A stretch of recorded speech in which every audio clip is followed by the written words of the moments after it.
Hi guys, welcome to Storytime with the Gerbils. Today I am going to be telling the adventures of Scissors and Chew. I hope you will all enjoy. The Adventures of Scissors and Chew.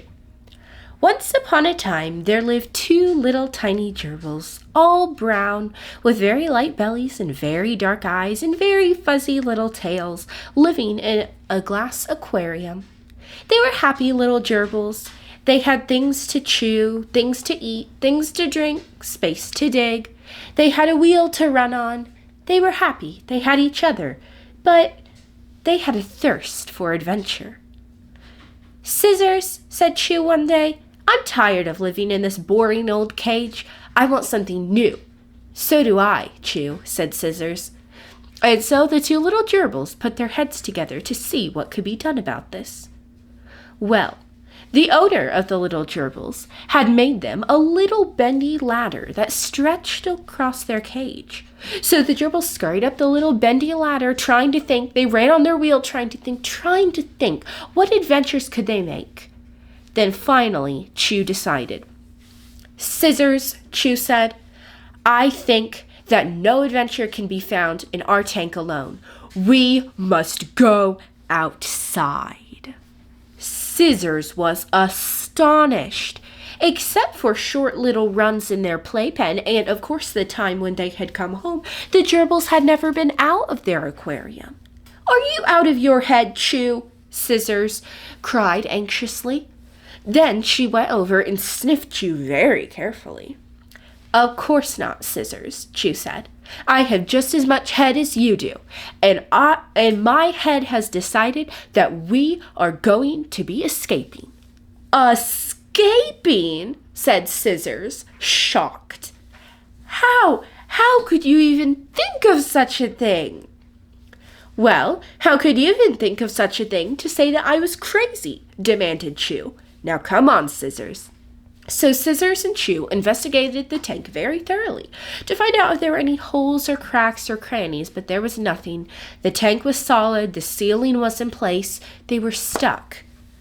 But then Chew sat and thought, and thought, and thought, and thought, and cleaned her whiskers, and cleaned her tail, and cleaned Scissors.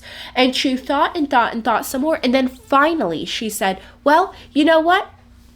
I know how we can escape." How?" said Scissors. "Well," Chew explained, "you know how the owner, when she gives us treats and she feeds us, she takes off that top. That's not really glass, but we can't get through. Well, we're going to escape by that way." "But that's impossible," said Scissors. That's just inconceivable." "Of course it isn't," said Chew matter-of-factly. "We can do it." So Chew scampered up the bendy bridge and went and peered around. She could just reach the lid. She poked her nose under it, and wonder of wonders, the lid wobbled. The owner had forgotten to clip the cage securely, so there were big cracks in it, and it was able to be jiggled open by a tiny little gerbil. Chew stuck her nose through, her head through, her front paws through, her chest through, everything through, her tail, and she was on top of the lid. She scampered to the other side of the lid so that Scissors would not have to lift so much and that it would not be too heavy. "All right, Scissors," Chew exclaimed. "Come on, you can do it. You can escape. I did, and you can too." Scissors was astonished. Chew had never done such a thing. "Oh well," she thought, "might as well follow."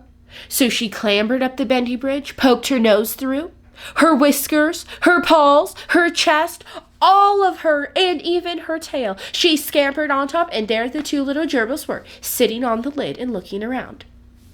"Well, this is quite an adventure in itself," Chew said. "Good. Adventure made, success ended. Let's go back." "Adventure made, success ended. Our adventure has just begun, and our success has just started," said Chew bravely. Chew looked around the lid and peered down. The floor was a very long way down, but thankfully it sat on a table that had a little lip on the edge of it. Timing her jump carefully, Chew launched herself down, caught the table with her forepaws, and scrabbled up it. "Come on, Scissors," Chew said. "You can do it." Then Chew surprised Scissors even more by launching herself off the table and onto the floor. Scissors was astonished. "Chew, you've gone totally nuts. You've gone bonkers. You are not right in the head. You're insane. You're an insane gerbil," cried Scissors. "No, I am not, and don't you be silly, Scissors," said Chew. "You come right on down, too." So Scissors carefully poked her nose over, looked over. It was a long way down. Tiny her jumped carefully, caught the table, sort of, with one paw. "Chew!" Scissors screamed. "I can't hold on." "Well, then jump to the floor," Chew said. "I'm too scared," said Scissors. "Well, if you don't jump, you'll drop to the floor," said Chew. Scissors knew that Chew was right, so very carefully, holding her little tiny gerbil breath with her whiskers twitching, she let herself go and jumped to the floor. Standing, stunned for an instant, she looked around. She cleaned her whiskers, she cleaned her tail, she cleaned Chew. Then she thought, this is really just a great place to be. They both explored the room. They burrowed under the beanbag. They tried to scrabble up the bedpost, but that didn't work very well. They discovered the bookcase, and they explored all of the books. Then they skittered along the carpeted floor, squeezed under the doorway, and they were in the house. They explored the bedroom. They had explored the bedroom, and of course the tank was explored, but now they had the hallway to explore. They had another bedroom to explore. They had the living room and the kitchen and the bathroom and the dining room. Oh, so many fun things. So they chewed up some toilet paper in the bathroom. They threw out all the pajamas in the other bedroom. They went to the living room and they disconnected the wires to the lamps. They went to the kitchen. They broke into the pantry and ate up all the walnuts that the humans had for lunch, that the humans had saved for lunch. And then they went under the washer and dryer. They thought, well, this is a nice little hideout, even if it is a bit shaky. Then they burrowed into the laundry, and they played, and then finally they grew sleepy, so they slept in the laundry. But then they awoke. They were being lifted, squeaking with terror. They quickly ran to the center of the laundry.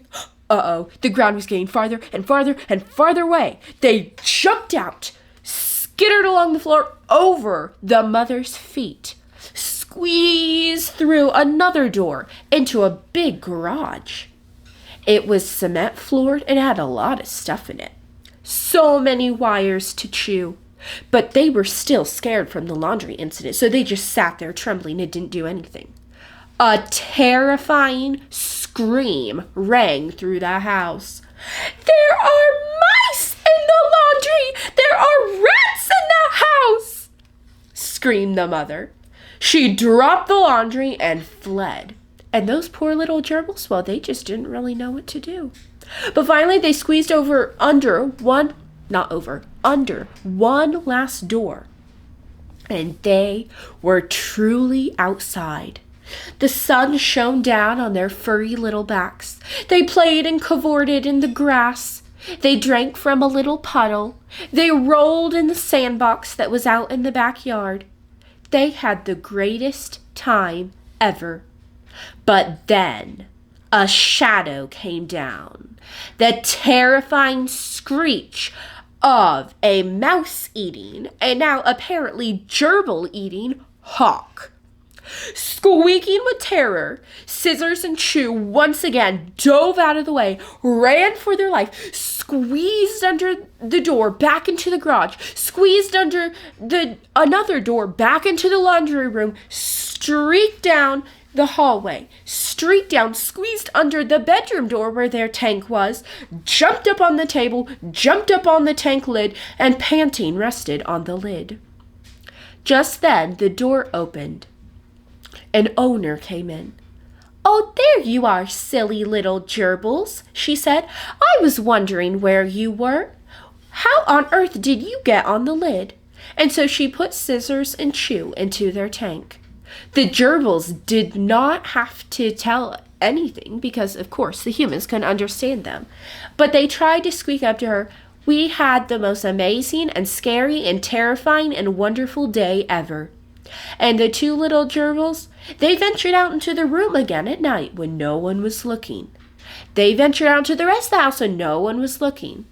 And when people would find tipped over things, they'd think, that's odd. And the mother would always say, "Those mice and rats." But the exterminator had come and said there were no mice and rats. But she still firmly believed to the end of her days that mice and rats had taken up a residence in their house. The end. I hope you guys enjoyed the adventures of Scissors and Chew, and I hope you enjoyed observing the gerbils. Bye!